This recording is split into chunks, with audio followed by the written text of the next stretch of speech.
Good morning. Today I will discuss the introduction part of discrete Fourier transform and the basic difference between discrete time Fourier transform and discrete Fourier transform. Okay, whenever we want to do the frequency analysis of any signal, for example in continuous domain, if you want to do the frequency analysis, first you convert the signal from time domain to frequency domain. That's why you are taking continuous time Fourier transform, which is commonly known as Fourier transform. But if you want to do the frequency analysis of discrete time signal, at that time you need to convert the signal from time domain to frequency domain. That means you have to convert the discrete time signal x of n to frequency domain. So for that you need to take the Fourier transform, and that is known as discrete time Fourier transform, which is in short called DTFT, discrete time Fourier transform. Then what is DFT and what is the requirement of DFT? Basically we process the discrete time signal on the signal processor, digital processor, and see, whenever you are calculating the discrete time Fourier transform, that is continuous and periodic, then what is the formula? I will focus. Okay, see my lecture note, it is already given to you. I will focus only the main points. The Fourier transform of discrete time signal is called discrete time Fourier transform, which is continuous and periodic with period 2 pi. But DFT is obtained by doing sampling in frequency domain, and DFT is discrete and periodic. कैसे है ये continuous and periodic क्यों बोलते हैं? सी, जब आप एक discrete time signal लेते हो, discrete time signal is denoted as x of n. Fourier transform of discrete time signal is DTFT, that is discrete time Fourier transform x of omega. Sometimes it is also known written as x of e to the power j omega. Okay, so in some books they have also denoted x of e to the power j omega, so don't be confused. So x of omega, yeah, x of e to the power j omega.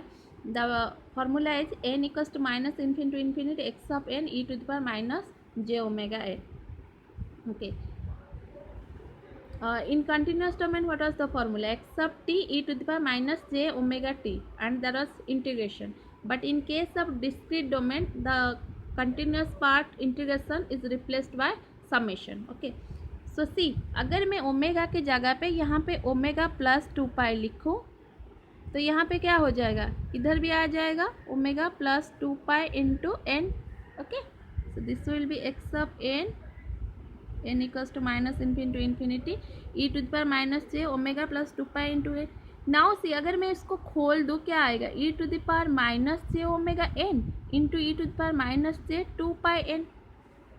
मतलब जो initial signal था, initial signal मेरा क्या था? X of N, and यहाँ पे एक summation आएगा x of n e to the power minus j omega n के साथ e to the power minus से 2 पाई एन मल्टीप्लाई होकर आएगा. Now e to the power minus j 2 pi n का वैल्यू क्या है? Cos 2 pi n plus j sine 2 pi n. Cos 2 pi n, this n is an integer, क्योंकि discrete time signal आपने लिया है. N का वैल्यू 1 हो सकता है, 2 हो सकता है, -1 हो सकता है, 0 हो सकता है, but it is an integer. Okay, so cos 2 pi n plus j sine 2 pi n. Cos 2 pi n, cos अगर एन का वैल्यू इंटीजर हुआ, एन का वैल्यू अगर 1 हुआ, 2 पाई 2 हुआ, 4 पाई 3 हुआ, 6 पाई, सो ये इभिन्न पाई में आएगा. सो कॉस 2 पाई जो भी इभिन्न पाई आएगा, 2 पाई 4 पाई 6 पाई, ऑलवेज इसका वैल्यू क्या है? 1 है. And sine n pi is always the value is 0. Means अगर एन आपने 1 पुट किया, 2 पाई आएगा, 2 पुट किया 4 पाई आएगा, 6 पाई, कोई कुछ भी है, sine n pi the value is always 0. So इसका वैल्यू क्या हो जाएगा? इसका वैल्यू हो जाएगा 1. ओके, मीन्स क्या है? अगर आप ओमेगा के जगह पे ओमेगा प्लस 2 पाई पुट करते हैं, इसका वैल्यू 1 आ गया, मतलब आपका जो सिग्नल था x of n e to the power j omega n, जो समेशन था वही था.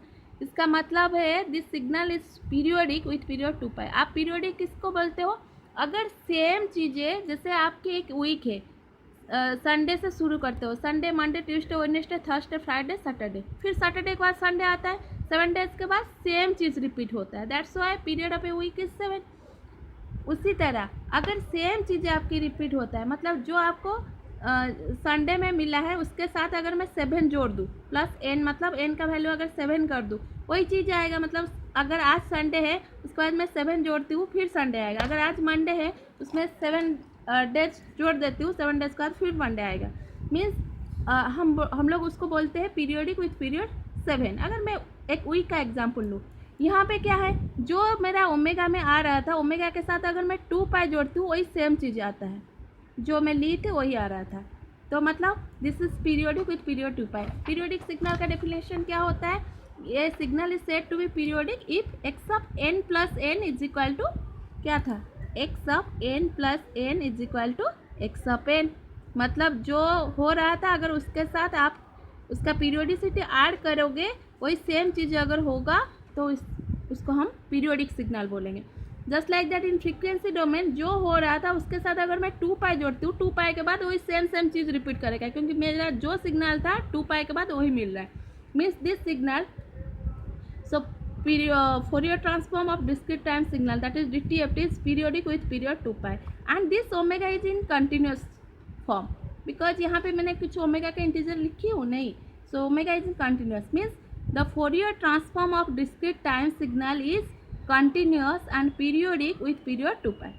See, अगर मैं यहाँ पे मैं ड्रॉ की हूँ, जैसे ओमेगा ली हूँ, एक्स ऑफ ओमेगा ली हूँ, यहाँ से अगर शुरू करती हूँ फिर वही चीज़ रिपीट होगा 2 पाई के बाद। 2 पाई पीरियड में एक पीरियड के अंदर वो डिस्टिंक्ट है, जैसे संडे मंडे एक अलग डे है, ट्यूसडे एक अलग डे है, वेडनेसडे अलग डे है, थर्सडे अलग डे है, बट एक पीरियड के बाद फिर वही चीज़ आएगा। मीन्स एक पीरियड के अंदर जितने आपके सैम्पल्स है वो सारे डिस्टिंक्ट है, बट एक पीरियड के बाद सारे फिर रिपीट करेंगे। ओके, सो अगर मैं एक पीरियड के अंदर भी ये सारे डाटा को फ्रीक्वेंसी एनालिसिस करने के लिए अगर प्रोसेसिंग करती हूँ एक प्रोसेसर लेके, यहाँ पे सोचिए ये कंटिन्यूस है, अगर 2 पाई के अंदर भी मैं प्रोसेस करती हूँ, ये कितने सारे पॉइंट्स हैं, infinite number of points between 0 and 2 pi. Means आपको इन्फाइनाइट सैम्पल्स को लेकर प्रोसेसिंग करना होगा, जो कि इम्पॉसिबल है। आप अगर डिजिटल प्रोसेसर लेते हो ना, आपको एक फाइनाइट नंबर ऑफ सैम्पल्स को प्रोसेस कर सकता है। तो फिर क्या करना है, हम लोग क्या करेंगे, हम जितने सैम्पल्स लेना चाहते हैं हम उतने सैम्पल्स को पहले डिसाइड करेंगे, उतना सैम्पल्स को लेकर प्रोसेसिंग करेंगे। मीन्स ये 0 से 2 पाई के बीच में सपोज मैं n points, capital N points लेना चाहती हूँ, तो मुझे इस 2 पाई को इक्वली n पॉइंट्स में डिवाइड करना है। फॉर एग्जाम्पल सपोज 0 से 2 पाई के बीच में मैं n अभी 4 ली हूँ। ओके, सो मीन्स हमको 0 से 2 पाई के बीच में 4 इक्वल पॉइंट्स लेना है। सो कैसे लूँगी ना, पहले 2 पाई माइनस 0/4, पहले इसको 4 पार्ट में डिवाइड करूँगी। सो क्या आएगा, π/2, मतलब पहले 0 आएगा। यहाँ पे मैं दिखाती हूँ, ऐसा था, एक्स ऑफ ओमेगा था, यहाँ पे ओमेगा था एंड दिस इज रिपीटेड।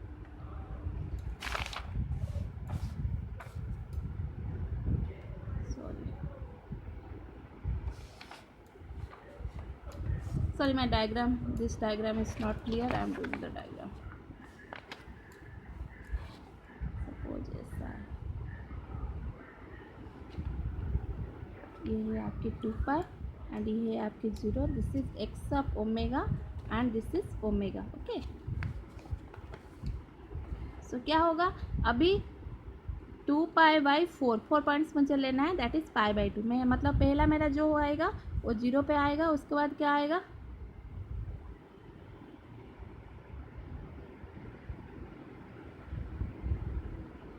π/2 में आएगा, पाई में आएगा, 3 पाई/2 आएगा, 2 पाई, पहला आएगा π/2, उसके बाद क्या आएगा, पाई पॉइंट्स आएगा, क्योंकि हमने इक्वली डिवाइड किया है 0 से π/2, फिर उसमें π/2 ऐड करोगे पाई आएगा, फिर उसमें π/2 ऐड करोगे 3 पाई/2 का, फिर से π/2 अगर ऐड करोगे 2 पाई आ जाएगा।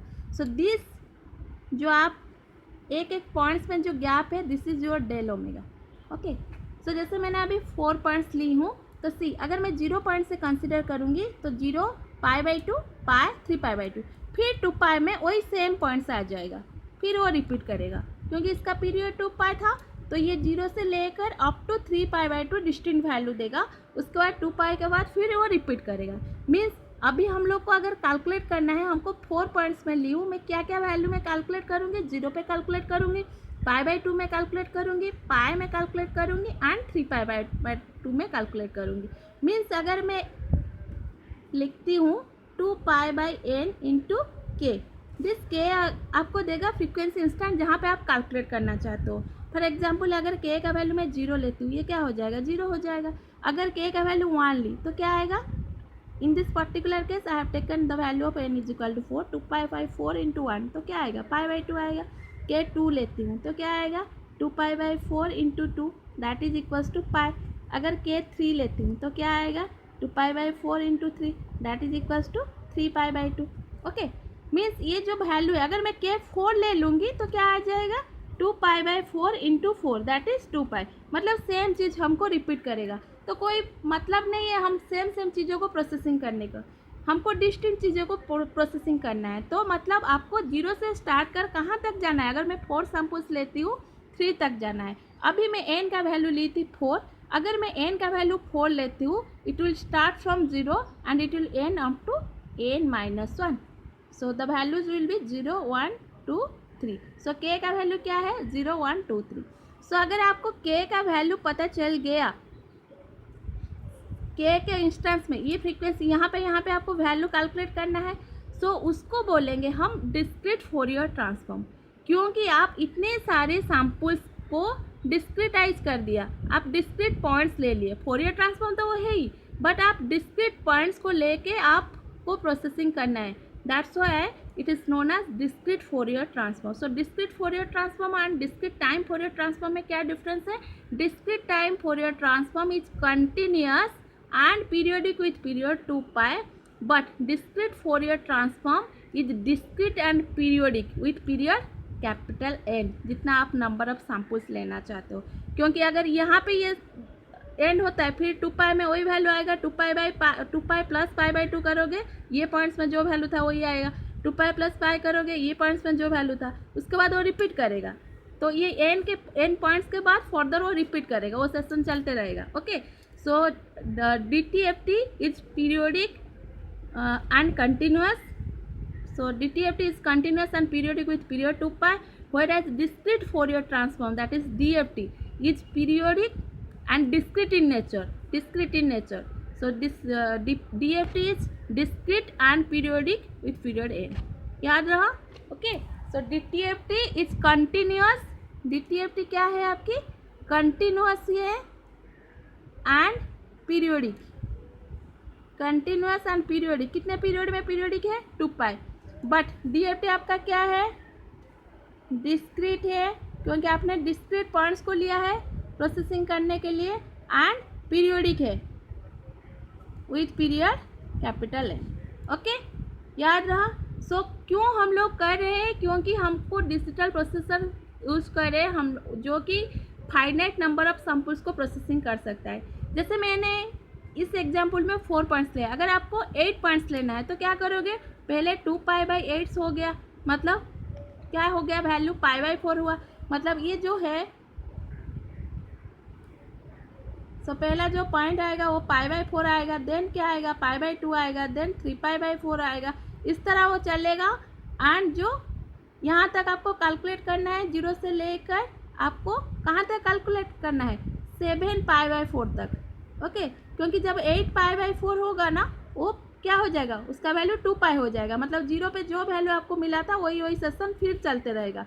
सो 0 से लेकर 7 पाई बाई 4 तक कैलकुलेट करना है। Okay, so coming to the lecture note see, यहाँ पे वही चीज़ की, वो डेल ओमेगा का वैल्यू क्या है, ये जो गैप है उसका वैल्यू आप कैसे कैलकुलेट करोगे, उसका वैल्यू आप कैसे कैलकुलेट करोगे, 2 pi by n, 2 pi by n, just a second, 2 pi by n. Okay, so this n is the number of samples that you want to take.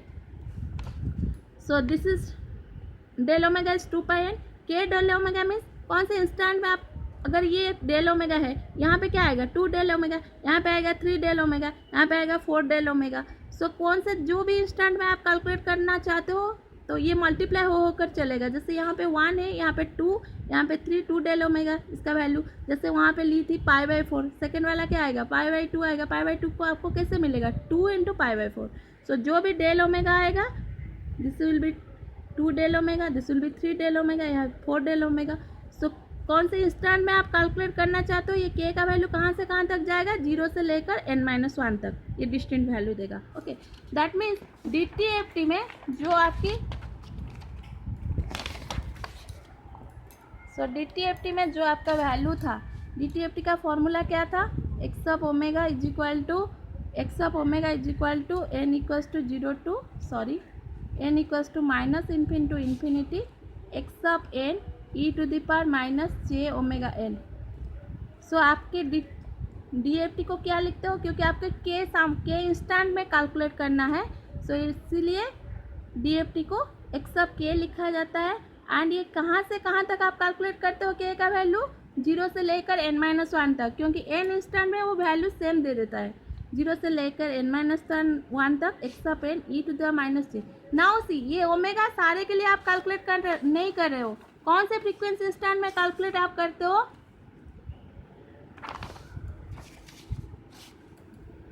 2 pi by n into के, ये के का value into n, ये omega का value क्या है, 2 pi k by N. Means अगर के का वैल्यू 0 रहा, पहले 0 आएगा, के इक्वल्स टू 1 रहा तो 2 पाई बाई एन रहेगा, दैट इज डेल ओमेगा जो भी वैल्यू है। के इक्वल्स टू 2 रहा तो वैल्यू क्या रहेगा, 2 pi by n into 2, that is equals to 2 del omega. So इस तरह चलेगा, इस पॉइंट में आपको कैलकुलेट करना है।